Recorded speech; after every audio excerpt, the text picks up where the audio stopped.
Ano ang mga malas sa harapan ng inyong pong tahanan mga bossing, at ano po ang dapat ninyong gawin para makontra ang kamalasan, at imbis na kamalasan ay puro kaswertehan naman ang dumating.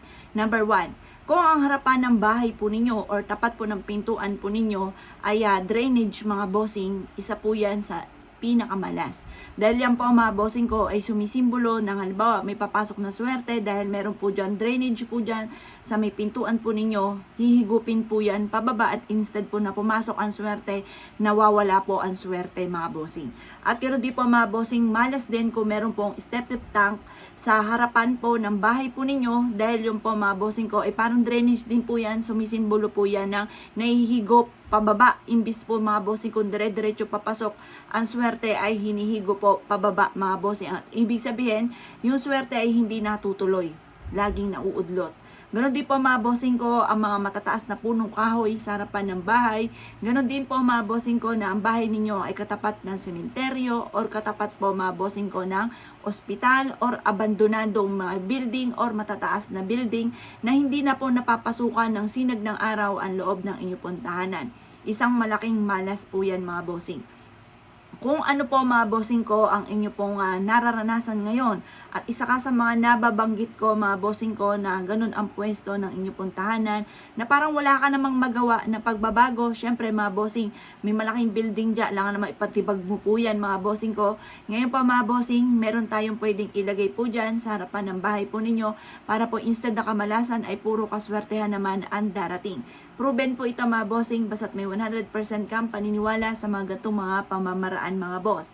Ganoon din po mga bossing ko, lalo na kung tinutumbok yung bahay po ninyo or tapatan ng mga main door or gate ng inyo pong kapitbahay mga bossing. Kaya kontrahin na po natin ang kamalasan at kayo ang magwagi at maging matagumpay. Sabi nila kapag katapat yung kapitbahay po ninyo, naghihigitan ka ng swerte.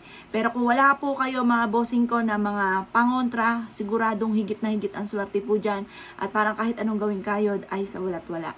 Maglalagay po kayo mga bossing ko ng kristal.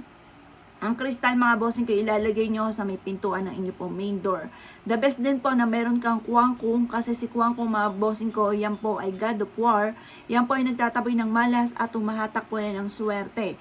Marami pong ganyan sa amin, kaya kung gusto niyo po na mag-avail ay tumawag ka lamang sa 0948 788 9806 mga bossing.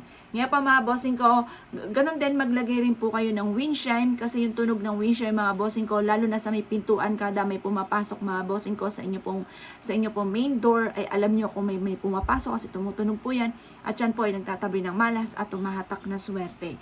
Plus additional pa, dapat meron ka rin pong bagwa at horseshoe sa main door ninyo. Ang puputaktahin nyo ng lagay mga bossing ko ng mga pampaswerte ay sa may main door, kung saan ka naglalabas-masok, dahil dyan po mga bossing ko, dyan ay maaaring may kumakapit na mala sa inyo na maaaring kailangan ay bitawan nyo na pagdating sa usapin ng main door, bibitaw na po yan, or kaya po may mga nag-a-attempt na pumasok na negative energy, yung malas ay hindi po yan makakapasok once na meron ka pong protection.